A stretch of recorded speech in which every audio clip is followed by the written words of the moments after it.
तथ्याग astrology में आपका स्वागत है। बात करें तुला राशि के लिए ये वर्ष कैसा रहेगा। जैसा कि भ्रमण हो रहा है शनि का इस वर्ष मकर से कुंभ में और मीन राशि से मेष राशि में बृहस्पति का भ्रमण और 30 अक्टूबर के बाद राहु और केतु का भ्रमण, इन परिस्थितियों को ध्यान में रखते हुए बताते हैं कि आपको वर्ष कैसा रहेगा। शनि जो कि पंचम भाव में, आपकी राशि से पंचम भाव में आएगा स्व राशि का, तो संतान संबंधी परेशानियों से आपको छुटकारा मिलेगा। यानी उनके भविष्य के बारे में जो चिंताएं हैं वो कुछ हद तक कम होगी और आपको उससे लाभ मिलने के चांसेस हैं। शनि की दृष्टि देखें तो शनि की दृष्टि सप्तम भाव पे और साथ में सप्तम भाव और एकादश भाव और द्वितीय भाव में शनि की रहेगी। तो इस समय वाणी पे हमको संयम रखना है।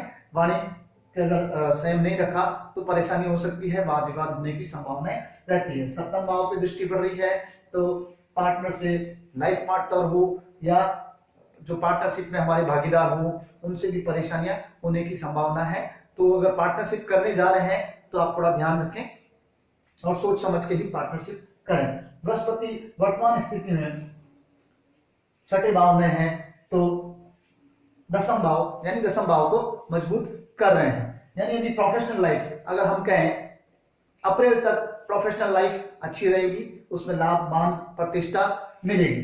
अप्रैल के बाद जब बृहस्पति का भ्रमण होगा और वह सप्तम भाव में आएगा तो चांडाल दोष का निर्माण होगा।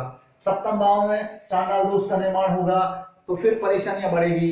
पति पत्नी में जो वाद विवाद है, परेशानियां हैं, वो डिफरेंसेस आने के चांसेस हैं। और जब अक्टूबर में राहु का भ्रमण हो जाएगा मीन राशि में और केतु का भ्रमण हो जाएगा द्वादश भाव में, तो कुछ परेशानियां कम होगी, क्योंकि राहु पापी ग्रह है। छठे भाव में राहु का ट्रांजिट आपको कुछ न कुछ फायदे कराएगा। केतु जो 12वें भाव में आएगा तो वो भी फायदेमंद ही रहेगा।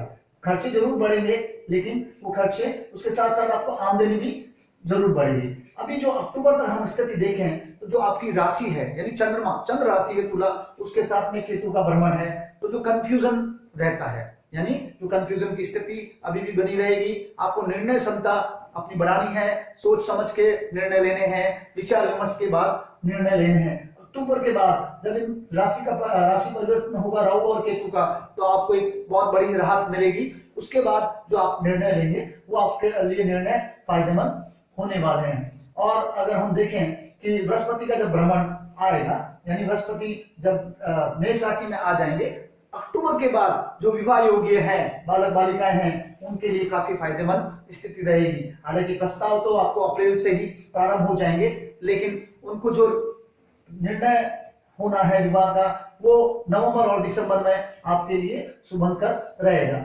और जो कंपटीशन दे रहे हैं, जो स्टूडेंट्स कंपटीशन की तैयारी कर रहे हैं, इनके लिए भी स्वराशि का जो शनि है वो फायदेमंद रहेगा।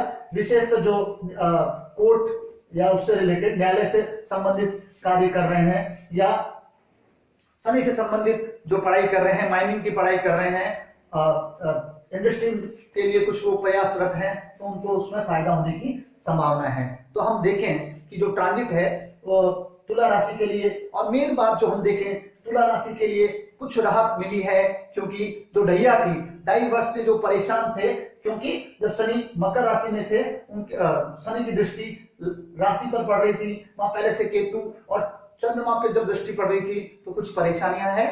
तो कुल मिलाकर अगर हम कहें तुला राशि के लिए ये जो ट्रांजिट है और साथ में ये जो नव वर्ष है काफी हद तक खुशियां लाने वाला है। और लास्ट के जो 2 महीने हैं यानी नवंबर और दिसंबर, ये आपके लिए काफी फ्रूटफुल रहेंगे। या जो हम कहें कि जो परेशान थे आप काफी समय से, उस परेशानी में ये जो वर्ष जाते जाते आपको खुशियों से भरने वाला है। अभी तक आपने मेरा चैनल सब्सक्राइब नहीं किया है तो चैनल सब्सक्राइब कीजिए, वीडियो लाइक शेयर कीजिए।